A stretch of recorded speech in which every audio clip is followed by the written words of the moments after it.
Gak kerasa udah akhir tahun, otomatis bonus sudah pada cair ya. Oke, ini adalah waktu yang tepat buat nyari smartphone terbaru karena ada dua alasan. Pertama, brand udah jor-joran ngasih produk terbaik mereka di tahun 2024. Dan kedua, turun harga. Ya, disclaimer.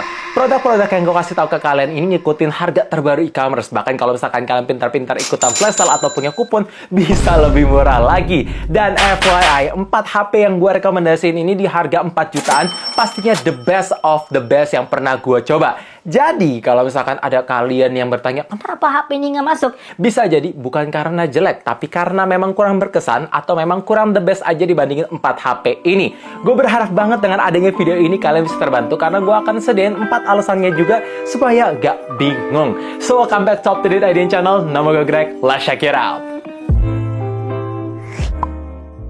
Smartphone pertama adalah Poco X6 Pro. Menurut gua HP ini tuh semi all-rounder. Ya, spesifikasi yang dikasih tuh menyeluruh. Chipsetnya kencang Dimensity 8300 Ultra kayak Xiaomi 14T. ROM yang dikasih tuh nggak nanggung-nanggung 512 GB dengan RAM 12 GB. Jadi kalau misalkan kalian pengen main game rata kanan, udah nggak usah pusing. Dalam segi layarnya punya bezel yang tipis, responsif, enak dipakai buat main game. Ketiga, body finishingnya gue suka banget karena menggunakan leather. Ya, gue nggak pernah nemuin finishing leather di HP lain di harga segini. Walaupun memang ini khusus warna kuning, tapi tetap attention to detail yang bagus. Keempat, kameranya ini cakep ya. Mau foto-foto straight off the camera tanpa harus mainin contrast juga udah sesuai ekspektasi gue dengan perpindahan video antara lensa ultrawide ke primary lens yang cukup mulus. Untuk harganya sekarang udah di 4,4 juta, tapi kalau misalkan kalian punya kupon bisa 3,9 juta. Jadi ini menarik banget.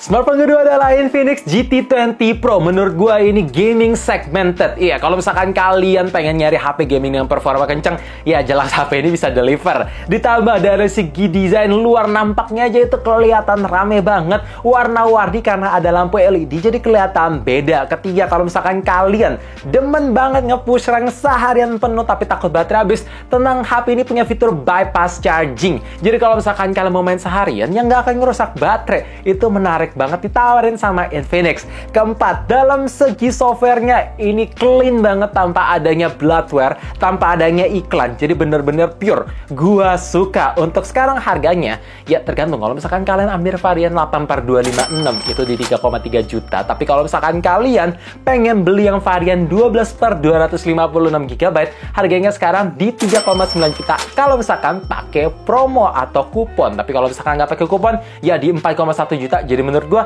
ya ini udah turun 600.000, lumayan banget dari pertama kali awal launching. Smartphone ketiga adalah Samsung A35 5G. Menurut gue ini the best all-rounder phone karena softwarenya itu easy to use, One UI punya banyak fiturnya, update-nya rutin, bahkan jaminan software update itu terpanjang di kelasnya. 4 kelas Android plus 5 tahun security patch. Kedua, build quality-nya no play. Ya, back cover-nya solid, frame-nya emang terbuat dari polikarbonat, tapi menurut gue jelas ini masih solid dengan desain yang simple. Ketiga, kalau misalkan kalian adalah content creator pemula yang pengen foto-foto bagus dengan ciri khas warna Samsung dan pengen video depan belakang stabil, wah rasanya ini pilihan yang paling tepat, gak akan kecewa. Susah komplain di harga segini. Keempat, karena coolingnya makin besar, jadi otomatis Exynos 1380 bisa makin adem dan bikin baterainya itu jadi makin awet. Untuk harga sekarang tanpa diskon di 4,2 juta, tapi kalau misalkan kalian pakai kupon di 3,898 atau 3.898.000 official Samsung. Smartphone terakhir adalah iQOO Z9.